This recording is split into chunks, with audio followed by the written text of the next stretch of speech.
Considering police refuse to investigate any facet of the multiplicity of crimes that have been inflicted upon me since the 1970s, there's a high probability that all of these assaults, including the misrepresentation of my photograph in Brothers in Arms as a teenager, it's highly likely that it's all linked to my statutory rape when I was a teenager in Campbelltown, New South Wales, involving children of police officers, male and female children of police officers.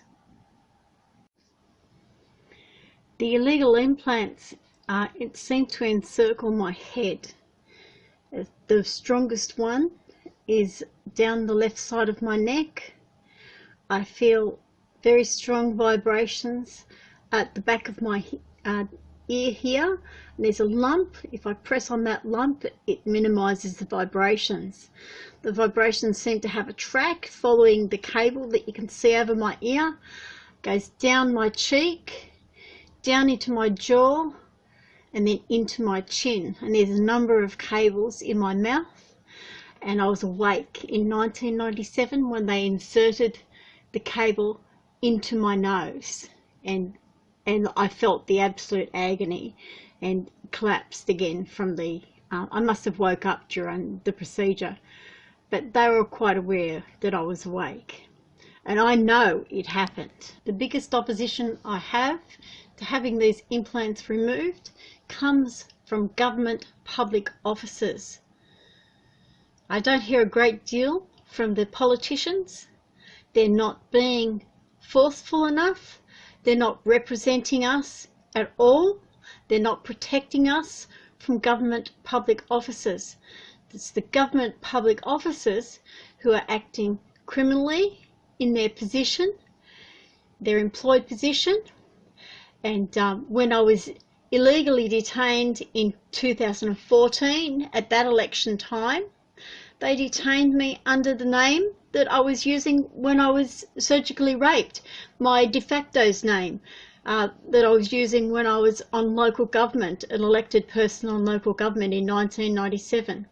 So instead of detaining me under the name that I was using for several years, the name I was born with, Jeanette Francis, they detained me under the name Jeanette Hall that I'd stopped using in 2009, some 5 years before they detained me. And these government public officers claimed I wrote a letter to a minister under the name of Jeanette Hall, which was bullshit.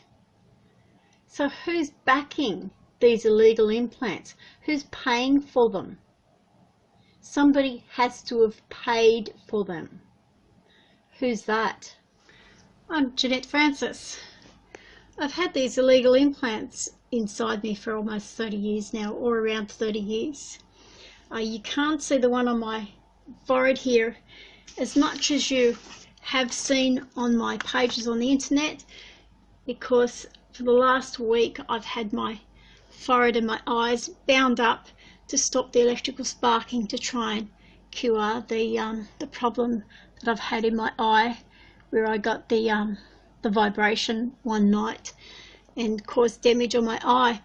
The whites of my eyes are more red than white these days because of the vibrations, so I've got to bind my eyes up of the night so they don't vibrate, potentially causing me permanent injury. These illegal implants, and they are illegal implants, they spark around my eyes, spark severely, like 1,000 needles pricking into me, electrically spark.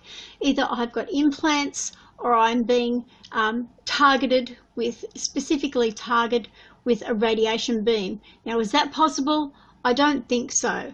What is possible is legal implants. There is a myriad of implants around at the moment, and it's quite easy for them to be illegally implanted, considering the mindset of the government public officers that have existed in Australia for the past 100 years or whatever it's been since Federation. So these illegal implants have caused excess radiation and have stopped my body hair from growing. You can see I've almost got no eyebrow hair. You might say, well, okay, she's 60, old people lose their hair. Like I said, I've had these implants for almost 30 years. This is an assault crime. So why aren't police investigating? Well, that's a very good question. Why aren't they investigating the multiplicity of abuse of public office by government public officers? I have plenty of evidence. I have plenty of video evidence. I have plenty of documented evidence. Why aren't they investigating it? Why aren't they investigating Simon James Spedding, who refused me antibiotics? Isn't that an assault? Isn't that a threat against my life? The question is, are Australian police families involved in these illegal implants? Is that why they're not investigating? They don't want to investigate their friends. Like I said, I've had these implants for almost 30 years. My hair I've had loss of eyebrow hair for the past almost 20 years. I've loss of body hair for the past 20 years. I have no hair on my legs for the past 20 years. I have almost no hair on my arms for the past 20 years, increasing, right? So it's not like it's happened to me yesterday. This has been happening for a long time. You can see the divot in my near my widow's peak. That's where I get a hell of a lot of sparking, and it goes up into my forehead. It seems like there's a divot there. That's been one entry point. There's also what feels like a cable down my forehead near where you have that blood vein that goes down there, but this cable is hard, you can't crush it, and it itches like fucking crazy. I'm allergic to gold. I can't wear gold in my ears. I get permanent infection, so I have sort of skin that doesn't like shit in it. So these implants are causing me like irritation. Wherever these cables are, they itch like fucking crazy, and you can physically feel the lump under the skin of the cable that goes here. It seems to go down across my nose. You can see in radiology films what looks like a cable across my nose, but the radiologist has refused to report any of that. And like I said, there's sparking all over my face. There's holes in my chin where they put implants in my chin, and I get massive amount of sparking there. I get sparking all over my body, and the excess radiation that's been caused by these implants, which have transceivers, they accept and they transmit information through the telephone system. It's causing an excess amount of radiation on me, probably because of the amount of implants that I've got, or possibly because of the settings that they have created to torture me with these illegal implants. And I can tell you, it's fucking torture. I'm sure their intent was to force me to suicide.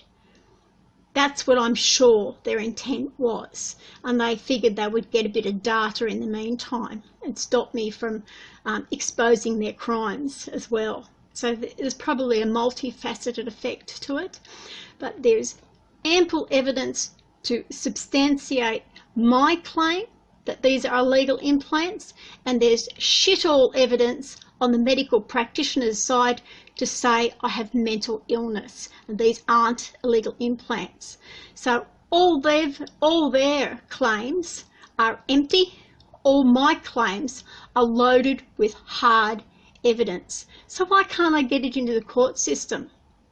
Well, that's easy. That's because COAG, the premiers and the Prime Minister, have decided to prevent Australian citizens from being able to access their legal rights under common law and take an action in the civil courts against the government. So they deny people who have low incomes and Centrelink incomes, they deny them access to legal aid for civil matters. In order to get me into a position where I couldn't afford to pay for my own lawyers, government public officers and other people in the private sector literally stole my real estate that I owned under my maiden name in 1991.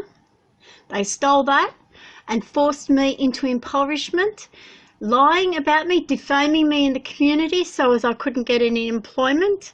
So I was forced to be dependent on the government and then therefore unable to get a loan on my real estate to prosecute the government when I realised what they'd actually done to me. So this is how criminally calculating these government public officers in my life have been. There's plenty of documented proof to establish the fact that my Torrens title real estate in the Oaks, New South Wales, under the name of Janet Gale Francis, was stolen from me by the Macarthur Mutual Credit Union General Manager Graham Holby. So why didn't police investigate that? So they deny people who have low incomes and Centrelink incomes, they deny them access to legal aid for civil matters. And they've only done this since COAG has formed in the early 90s, shortly after these illegal implants started inside me. We're sure we probably didn't have legal aid before that, but we had access to common law. Now we don't, because the Parliament have allowed the courts to create rules of the court to prevent people who can't legally word documents to the registrar's approval. So they ban people who are not legally trained from accessing the court system. And even if you are legally trained, if they don't like you, they'll stop you from putting an application into the court. That's how corrupt Australia is. They won't play ball, they don't play by the rules, and they just refuse their responsibility under law, despite Australian law, despite the Constitution, despite the Criminal Code Act, despite every legislation that's there to protect us. They refuse to play ball. They're crooks. It's time to vote the bastards out.